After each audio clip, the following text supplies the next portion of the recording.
Hello everyone, today I'm going to show you how to replace a leaking faucet with another working faucet that is not leaking. Before we continue, I just wanted to show you that I bought this brand new pipe and I had to cut some sort of openings, four openings. The idea is to make it fit underneath the sink, this plastic nut, for me to easily tighten it under the sink, because it's very hard to move under the sink because of the very tight space. So I improvised this kind of tightening knob. Okay, so let's continue working. The next thing I'm gonna do is to loosen this locking nut that connects the faucet to the end of the flexible tube and eventually disconnect it from the leaking faucet. As you can see, I'm having some hard time unlocking the nut. That's why I just try to hold it with a vice grip and turn the faucet on the opposite direction repeatedly until I'm able to loosen the nut using my bare hands.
Next is I will now use my improvised locking tool to disconnect the faucet from the sink.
Now let's install the working faucet by locking it onto the lavatory using the provided plastic nut and tighten it using our improvised locking tool.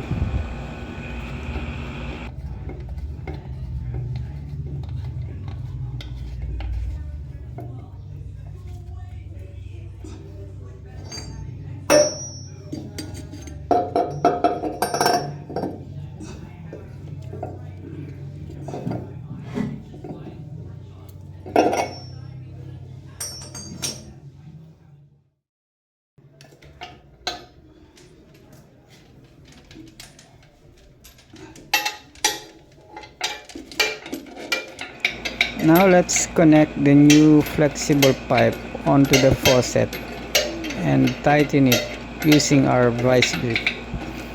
It's usually challenging when you are working in a very tight spaces like the underneath of a lavatory. You don't need to put a Teflon tape onto the faucet as the flexible tube already has a built-in rubber gasket to seal the connection.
Now let's disconnect the other end of the old flexible pipe and connect the other end of the new flexible pipe onto the water line and test it for any leaks.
Okay, that's it. I hope you enjoyed the video and you learned something valuable. So see you next time. Thank you for watching.